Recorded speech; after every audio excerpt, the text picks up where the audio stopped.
Hey everybody, in this video we're going to discuss how to treat a knee. This is a common orthopedic condition, whether it's acute or chronic, or regardless of what ligament or soft tissue is involved. Knees are a big chunk of the orthopedic population that most outpatient clinics are seeing. So it's really important to understand the basics of dosing and what you're trying to address with the laser when you're treating the knee.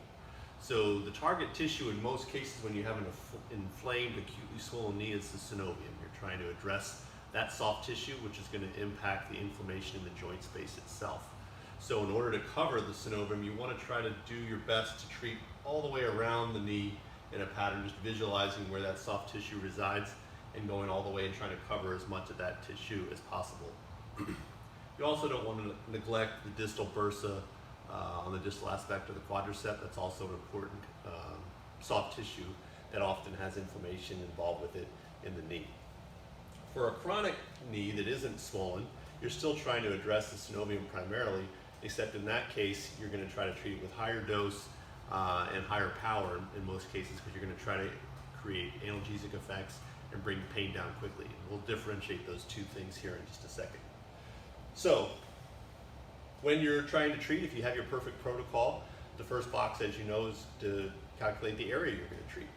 So your claw grip is roughly 100 centimeters squared. You're going to map out around the joint how much area you're going to treat. For most knees, that's going to be 1, 2, 3, 4, and then this distal quad is going to be roughly 500 centimeters squared of area.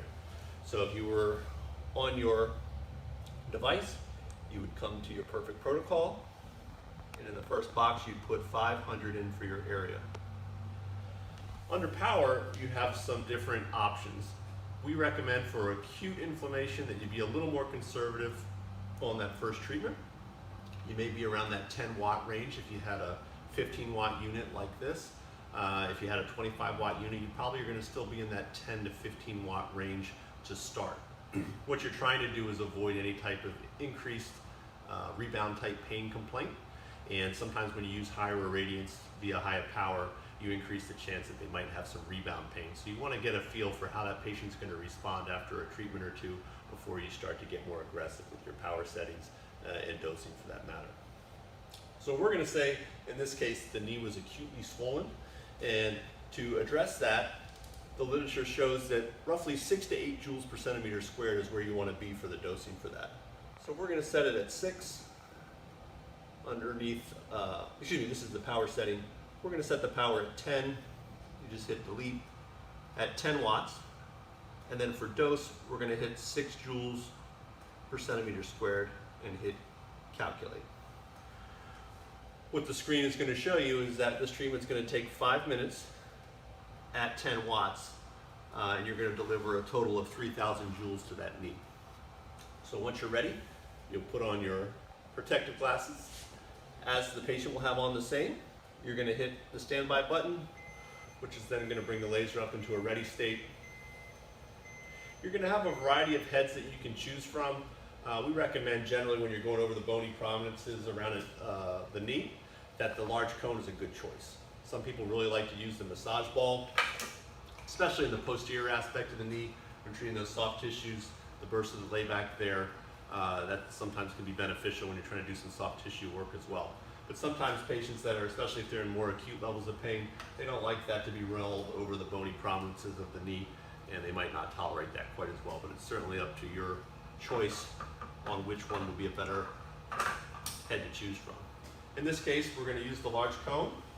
And what you're going to try to do is, when you're treating that, is just distribute that energy equally around that capsule. You're going across hatch fashion, almost as if you were trying to paint that tissue with a spray can.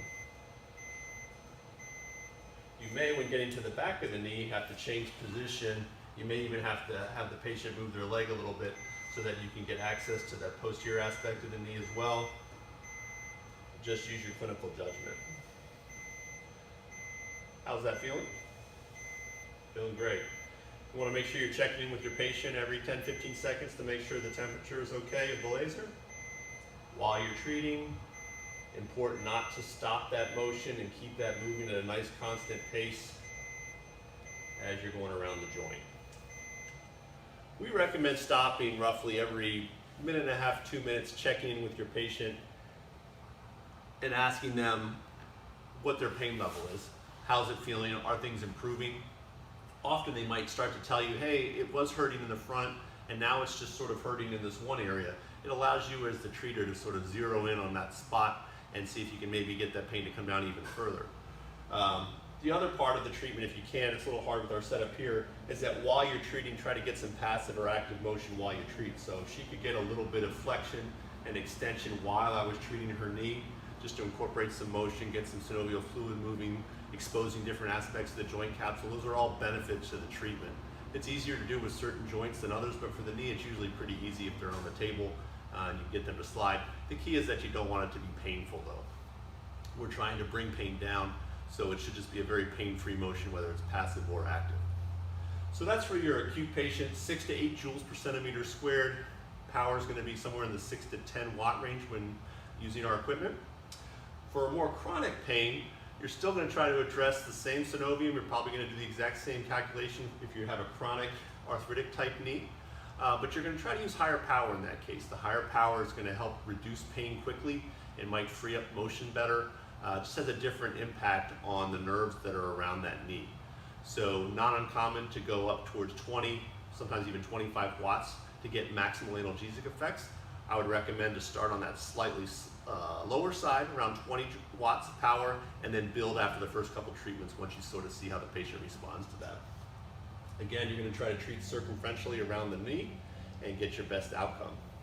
In cases where you have a very specific pathology like patellar tendonitis or maybe a bicep tendon issue and you know that the area is quite a bit smaller, you would just adjust your calculation. So in this case, we're trying to treat all the way around the knee, so that's where our number of 500 centimeters squared comes in because we're trying to address the synovium. But if I was just trying to address the patellar tendon, and if this was 100 centimeters squared, that area would be quite a bit smaller. It might be 1/3 of that. So your area would be smaller, treatment time is going to go way down. So don't be afraid if you really are treating something specific to just try to really zero in on that tissue and treat that locally and see what the response is before you start to treat other areas.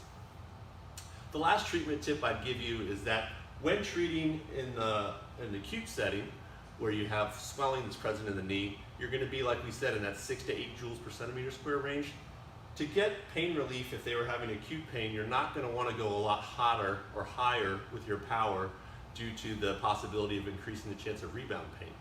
But if you really wanted to try to increase some analgesic effects, you could come proximally on the leg and treat the femoral nerve in the area of the inguinal ligament, right before it branches out into those different branches in the femur, into the quad. So you could treat that area at a much higher dose, somewhere in the ballpark of 15 joules per centimeter squared, and using your higher power that you have available to maximize that nerve response, reducing conduction velocity and reducing the compound action potential that's coming back from that afferent. And the result might be that the pain from the person's knee comes way down. So if you're in a scenario where you don't want to overdose the joint itself, but still get some analgesic effects, you can do that both in the sciatic tract as well as the femoral nerve more proximal to the knee, and that tends to work really well. It also isn't a bad idea to treat the nerve roots that are involved. So if you went to the low back from L2 to L5 and treated that ipsilateral side at 15 joules per centimeter squared at high power, the highest that your machine had, you're going to maximize the benefit there by treating the dorsal root ganglia where the cell body resides for those afferents. So hopefully that helps. Again, by way of review, try to treat circumferentially if you have a swollen joint. Try to get some active motion with the treatment as you can. Off contact heads tend to work really nicely on the front of the knee. If you're going to use the massage ball, that usually works best on the soft tissues behind the knee. But hopefully applying a few of these things, you're going to get better outcomes with your knees, and good luck.